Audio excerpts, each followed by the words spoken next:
Hey everybody, Backpack Hack here, coming at you with another trail tip about what I call my extended bug-out bag. Now, I don't have my bug-out bag with me because there's so many videos about them, and I'm probably not planning on doing a video on my bug-out bag itself. But these are two packages that I have made up of gear and supplies that I call my extended bug-out bag. What do I mean by that? Let's suppose you're bugging out, and it's going to be a while before you get back home. Maybe your bug-out bag will take care of you in that time. However, if you're going to be gone for a long time, you're going to need more supplies than your bug-out bag can actually carry. So what I did is I made up these two bags as what I call my extended bug-out bag. This one is nothing but clothing. This one is duplicate gear, extra gear, more supplies than what I can carry in my bug-out bag. So let me bring the camera in closer here, and I'll show you exactly what's in these bags. Now before I get started, I want to apologize for any background noise. It's a little bit windy today, and they are building a new apartment building a couple blocks away, so you may hear hammering and some sawing. Both of these bags were ones that I picked up at a local thrift store. This one's pretty lightweight. It's not a very heavy material, but it does the job, and I think it was like 50 cents. This one is a real heavy canvas bag, so I have the heavier gear in this. So I decided I was going to put clothing in this one because it's lightweight, and my heavier gear in this one because it's a very sturdy bag. It's more of like a gym bag. So let's go ahead and get started with what's in the clothing bag. First thing I have is a sweater for colder nights and colder trips. I have some more cold weather gear. This is a stocking cap with a good pair of heavy gloves inside.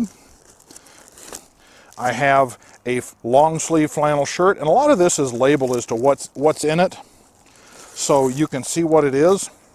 These are short sleeved casual shirts, much like what I'm wearing in this video. Here is some tops to a pair of long johns, and here is the bottom to these long johns. So this is all cold weather gear over here. Here is a pair of blue jeans, two pairs of socks, and these have never been worn. In fact, I don't think anything in here has ever been worn. It's all brand new. And the very last thing I have in here, I think is the last thing, is a nice heavy rain, not a heavy rain jacket, but a good quality rain jacket. It's got a little bit of a lining to it. It's not really cold weather, but it's a rain jacket nonetheless, and it's very, very heavy. So that is what is in this bag in terms of clothing. This way, I'm kind of prepared for a long-term bug out with this clothing. So let's go ahead and open up the other gear bag, and right out of the chute I've got 4 of my DIY MREs. So I'm not going to be hurting for food right out of the gate. I've got 4 of those ready to go. I also have 4 packages of emergency food. I've got chocolate pudding, creamy Alfredo pasta, some spaghetti, and some home-style potato soup. This was a thrift store buy. It's a orange construction or safety vest. I've got 4 hand warmers. I've got a personal care kit. This is just got toiletries in them, like a toothbrush and toothpaste and mouthwash and things like that, all in there.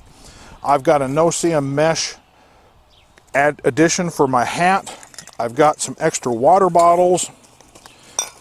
I do have a stove in my bug-out bag, but this is a backup stove. So if I have a failure into my primary stove, I've got a backup. I do have a folding saw. It does come apart somehow. Yep, I do have a folding camp saw. An extra water filter. If I'm going to have something to drink besides water, I've got some apple cider and some homemade hot chocolate sauce. I've got some emergency waterproof matches in a waterproof container. I've also got some extra stove fuel, a couple mid-sized containers of that, another pair of socks, an extra flashlight, because even though I have a flashlight, having 2 is 1 and 1 is none. I've got extra flashlight batteries for both that flashlight and the zebra light that I EDC. And I also have in here my Henry AR-7 survival rifle. I've got 2 magazines here. I've got 3 magazines in the stock.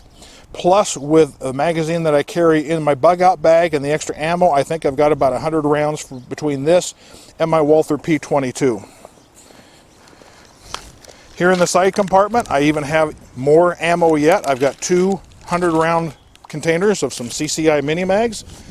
If I do want to bug out with my AR-15 or my AK-47, I should say, I've got an extra magazine for that. And I guess there's the other magazine for the AR-7. Now you're probably wondering, you mean he's going to carry all that in addition to his Bugout bag? No. Well, I'm going to carry it, but I'm going to carry it from the location I store this stuff in to a vehicle, because I'm not going to carry this on my person. This is just way too heavy. This bag alone probably weighs about the same as my Bugout bag, and the bulk of this would simply make it too impractical. The only time I'm going to carry it is if I have to bug out. I'm going to be bugging out by vehicle. I can take this stuff, throw it into the vehicle, whatever vehicle it is, whether it's mine or somebody I trust that I'm bugging out with, and take it with me. And at least I have all this to help me get through whatever emergency I'm bugging out for. So this is what I call my extended Bugout bag. This is Backpack Hat coming at you with this trail tip. Be sure to like, subscribe, comment, and share my videos. Be safe out there, and I see you out on the trail.